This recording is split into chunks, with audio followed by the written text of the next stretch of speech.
Okay, so Essential Elements Pedagogy Playlist by Kasha Ariano. I decided to put together a playlist doing a slideshow and just going over some essential elements of pedagogy as I understand it, just to give folks a sense of who I am and what I will want to bring, what vision I want to bring to my classroom. So content area instructions, I'm really focusing on social studies and science content in this presentation. I'm just going to do a real quick one. Essential elements. Reading in content areas is essential beyond the textbook. Textbooks are meant to be a resource. When teaching in content areas, you must include the language arts standards as they were meant to be taught throughout the day in all classes. That's how the Common Core language arts standards are designed. You add thematic connections and components from some or all subject areas. It's really an interdisciplinary approach to teaching, not a segmented, isolated subjects approach to teaching. Project-based learning technology tools and the ISTE lens are really helpful in content areas. Project-based learning is inherently engaging because students are constructing meaning. They're also creative.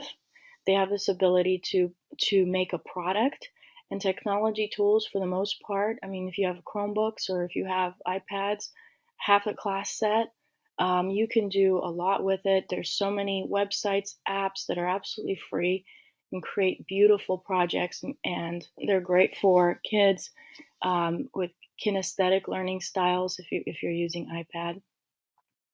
Promote inquiry through research, especially in science. Design units with clear thematic connections. That's pretty easy to do. Science and history have a lot of ideas that you can really hook things on. Content area reading is really core for me. I think I'm really a language arts teacher, and I see everything through the lens of language arts. And the Common Core calls for a balance of primary and secondary sources and content areas in a variety of genres. And you really need a real team to be able to make that happen. I'm going to show you what I did with my reading program a few years ago. And just a cool strategy, readers workshop in social studies. Or science could be a literature group, which is really a great engaging way for kids to discuss books that they're reading on a certain topic. And their discussions in content areas would focus on questions they have before they read, and then they would journal whether or not they found the answers. I would also encourage further questioning and inquiry, and then meeting with the group and sharing results. Here's an real quick, here's my page. This is from my current website at Cupertino Middle School. And what I did is I added my social studies page from a few years back, just to show folks for this presentation how you do that. So I taught social studies and language arts, a core, at Cupertino Middle School, 6th grade. And I worked with the librarian, and I also worked with my own private library, and I worked with digital resources. And what I came up with were units for social studies and focusing on primary sources, secondary sources. So in this unit, early humans and early civilizations, Mesopotamia, was the one that we studied with early humans. The program, History Alive, came with cave painting images, Egyptian reliefs. They were on big cards that kids could explore. There's an exploratory activity, so we used those. Our librarian brought in the Epic of Gilgamesh, a children's book, picture book, and the histories of Herodotus also talk about Mesopotamia. So I read a little snippet of that, even though that's at college level, introducing them a little bit to the Greeks. Now, the Greeks were the first historians, and history was really invented by them. It was a great, I felt, point to make, because later on we would be studying them. The secondary sources at that point were the textbook chapters. And language arts was connected to this. And so the connections that I had were, well, the resources that I had. I've been collecting indigenous literature for a long time. I'm very interested in Native American history and literature. And I have one of the great works of historical fiction, Water Lily, which is for our very advanced students in the upper high school range. Well, our base text was Dog Song, Gary Paulson. And I connected that with Two Old Women, an Alaskan legend of betrayal, courage, and survival, which is a legend. It's considered a primary source because it's come down through the oral tradition. Also, primary source, Luther Standing Bear's My Indian Boyhood, a Lakota autobiography in modern translation. I had a whole class set that the parents donated money for me to buy. And Lakota Way Essays, it's a collection of essays and legends. It discusses the Lakota view of the universe. And it's at a very low reading level, but the idea is very complex. I use that for read aloud. And I read one myth out of Blackfoot Lodge Tales, which I got off of the Blackfoot Nation reading list website reading list on their myths. This is another primary source.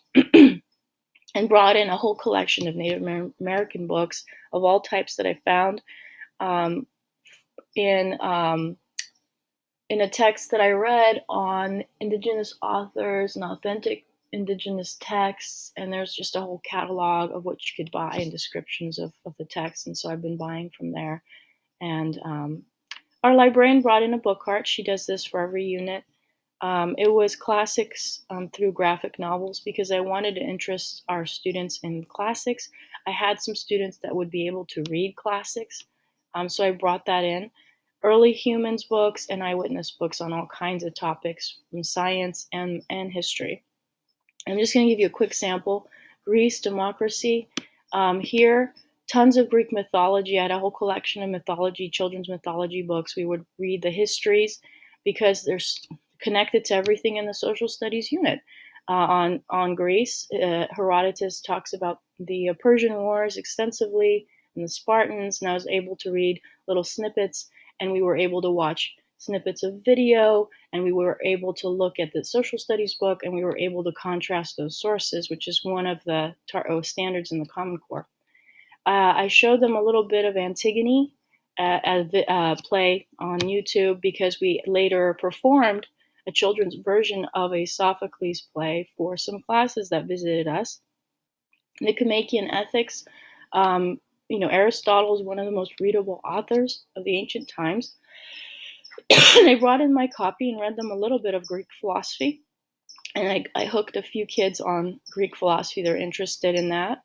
And our secondary source was the textbook. In language arts, children's Ulysses, The Adventures of Ulysses is one of the most engaging texts I've ever found. It's at the upper elementary level for reading, but the complexity of it is through college. It's basically the Odyssey.